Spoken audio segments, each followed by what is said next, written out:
Oke, bismillahirrahmanirrahim. Assalamualaikum warahmatullahi wabarakatuh. Salam entrepreneur. Oke teman-teman, selamat datang di channel saya Triana Gana Saputra. Pada kesempatan kali ini saya akan melanjutkan pembahasan saya yang kemarin tentang 4 faktor mengapa orang tidak mau memulai bisnis mereka dari sekarang. 2 hari kemarin saya sudah menjelaskan 2 faktor mindset ya yang berbahaya yang harus teman-teman hindari sebelum teman-teman membangun bisnis teman-teman sendiri. Dan pada kali ini saya akan membahas faktor yang ketiga dan yang keempat. Nah, untuk faktor yang ketiga, banyak orang yang mengatakan bahwasannya bisnis itu sesuatu yang nggak jelas atau bisnis itu penghasilannya tidak jelas. Saya bisa katakan, ya 100%. Bisnis itu sesuatu yang tidak jelas dan penghasilan bisnis itu tidak jelas. Tanda kutip ya teman-teman, untuk 3 kriteria orang. Yang pertama,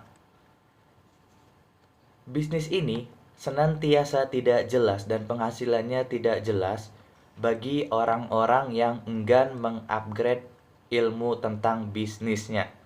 Dicatat ya teman-teman, bagi orang-orang yang enggan mengupgrade ilmu tentang bisnisnya. Seperti ibaratnya gini teman-teman, ketika bisnis itu ada 3 tahapan. Bisnis pemula, bisnis menengah, dan bisnis atas. Setiap tahapan dalam bisnis ini pasti teman-teman ada ilmunya masing-masing. Ketika teman-teman bisnisnya baru di tahapan awal, beda dengan teman-teman ketika teman-teman ingin menaikkan bisnis teman-teman ke tahapan menengah ataupun ke tahapan yang tinggi. Nah, dalam tahapan ini butuh ilmu-ilmu khusus yang teman-teman harus upgrade ke dalam diri teman-teman sendiri, yang sehingga teman-teman nanti aplikasikan dalam bisnis teman-teman sendiri. Seperti itu. Ketika orang memulai bisnis itu di tahap awal, ingin menaik ke tahap menengah, tetapi dia enggan mengupgrade ilmunya tentang bisnis, maka bisnisnya akan selalu stuck di tahapan awal. Logikanya seperti itu teman-teman. Yang kedua nih, kriteria orang. Bisnis itu akan senantiasa tidak jelas dan penghasilannya tidak jelas bagi orang-orang yang tidak konsisten dalam melakukannya. Saya ambil contoh, bisnis itu ada bisnis online sama bisnis konvensional. Misalkan konsisten dalam bisnis online itu, misalkan kita jualan di Instagram. Konsistennya kan harus posting, bikin konten yang menarik, follow unfollow, komen, share, like, postingan orang. Nah, itu adalah sesuatu yang setiap hari teman-teman harus lakukan dalam bisnis online. Tetapi ketika orang itu tidak konsisten melakukannya, maka ketika penghasilannya itu tidak jelas, wajar karena dia tidak konsisten dalam melakukannya. Terus saya ambil contoh lagi dalam bisnis konvensional. Ketika orang jualan, misalkan jualan gorengan. Nah, ketika si orang yang jualan gorengan ini dia tidak konsisten dalam berdagang, dalam artian hari ini jualan, besok nggak jualan, besoknya lagi jualan, dalam artian bolong-bolong ya. Nah, maka sesuatu yang wajar jika penghasilannya tidak jelas, teman-teman. Logikanya seperti itu ya. Oke, saya lanjut. Eh, Bisnis itu, kriteria yang ketiga, bisnis itu senantiasa tidak jelas atau penghasilannya tidak jelas bagi orang-orang yang enggan melakukan evaluasi dalam bisnisnya. Nah, ketika teman-teman merintis sebuah bisnis, pasti banyak kesalahan yang bakal teman-teman lakukan. Itu sudah wajar. Memang hukum alamnya seperti itu. Sesuatu yang baru kita rintis dan pasti banyak melakukan sebuah kesalahan. Tetapi pertanyaannya, apakah si orang tersebut atau si pebisnis tersebut akan melakukan sebuah evaluasi atau tidak? Jawabannya ada dua, ada ya, ada tidak. Nah, bagi orang yang tidak melakukan evaluasi, maka bisnis mereka tidak jelas dan penghasilan bisnis mereka tidak akan jelas. Karena apa? Balik lagi, karena si pebisnis tersebut enggan melakukan evaluasi terhadap kesalahan-kesalahan yang dia lakukan. Jadi terus-menerus melakukan kesalahan ini, di minggu ke depan atau di bulan ke depan dia melakukan lagi hal kesalahan yang sama. Seperti itu teman-teman.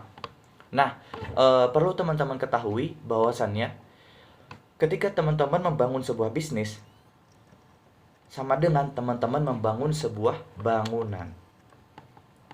Bisnis itu tidak bisa diibaratkan seperti teman-teman bekerja di sebuah perusahaan yang langsung digaji misalkan 2 juta, 3 juta. Tidak bisa, bisnis itu tidak bisa teman-teman. Teman-teman harus membangunnya dari awal. Seperti teman-teman membangun sebuah bangunan. Ketika seorang kontraktor membangun sebuah bangunan, kira-kira lama dalam pembangunan dasarnya atau pembangunan setelah dasarnya? Pasti si kontraktor tersebut lama dalam membangun dasarnya atau pondasi si bangunan tersebut. Nah, begitu juga dengan bisnis, teman-teman. Bisnis itu pasti dasarnya itu kita memerlukan waktu dan proses yang panjang. Tetapi teman-teman, kalau dasarnya sudah jadi, itu akan mudah ke depannya.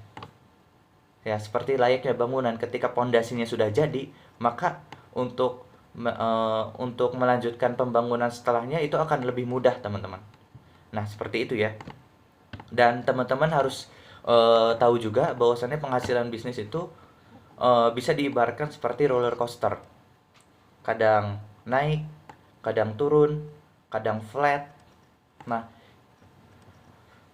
penghasilan ketika teman-teman naik, turun, atau flat itu harus selalu dianalisis atau diteliti. Kenapa penghasilan teman-teman bisa naik? Ketika teman-teman sudah tahu alasannya, maka teman-teman kuatkan alasan tersebut, lakukan alasan tersebut. Tetapi ketika teman-teman mengalami penghasilan bisnis itu turun, teman-teman harus segera evaluasi, kenapa ini penghasilan bisnis saya turun? Karena ketika teman-teman tidak evaluasi, penghasilan bisnis teman-teman akan turun drastis dan akhirnya gulung tikar. Itu kan yang kita tidak mau ke depannya. Nah, jadi teman-teman harus benar-benar pastikan ketika penghasilannya turun, evaluasi secepatnya. Apa yang salah? Ketika sudah menemukan kesalahannya, teman-teman langsung perbaiki agar si penghasilannya cenderung meningkat lagi atau naik lagi. Seperti itu ya teman-teman. Nah, itu faktor yang ketiga ya, bahwasannya bisnis itu tidak jelas ataupun penghasilan bisnis itu tidak jelas. Oke, langsung ke faktor yang keempat, yang terakhir, bahwasannya bisnis itu banyak orang yang mengatakan hanya untuk orang-orang tertentu. Oke, untuk mencari solusi terhadap mindset yang keempat ini, saya akan flashback. Banyak pebisnis lahir dari keluarga yang tidak mampu. Dan banyak juga pebisnis yang lahir dari keluarga mampu. Saya ambil contoh Jack Ma. Jack Ma yang sekarang menjadi salah seorang terkaya di China, dulu lahir dari orang yang tidak mampu. Karena dia mempunyai keahlian dan kegigihan, akhirnya dia bisa sukses mendirikan Alibaba, perusahaan Alibabanya. Nah, saya ambil contoh lagi, Khairul Tanjung, si anak singkong. Dulu beliau sebelum mempunyai Transcorp, beliau lahir dari orang yang tidak mampu. Tetapi karena kegigihan dan kemauan beliau untuk berusaha, akhirnya membawa beliau menjadi salah satu orang sukses di Indonesia. Itu salah satu contohnya ya teman-teman ya. Nah, jadi kesimpulannya apa? Bisnis itu tidak hanya untuk kalangan-kalangan tertentu, teman-teman. Ya. Kesimpulannya, orang orang ekonomi rendah, menengah ataupun atas bisa sukses dalam bisnis, teman-teman. Ya. Jadi tidak melihat apa latar belakang teman-teman, apa masa lalu teman-teman. Seperti itu ya, teman-teman. Nah, mungkin itu saja yang bisa dapat saya sampaikan.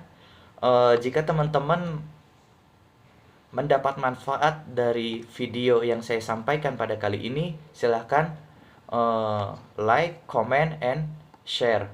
Jangan lupa juga untuk follow akun Instagram saya ataupun subscribe YouTube channel saya agar teman-teman bisa selalu update video-video terbaru dari saya. Saya Trianda Ganda Saputra undur diri. Salam entrepreneur.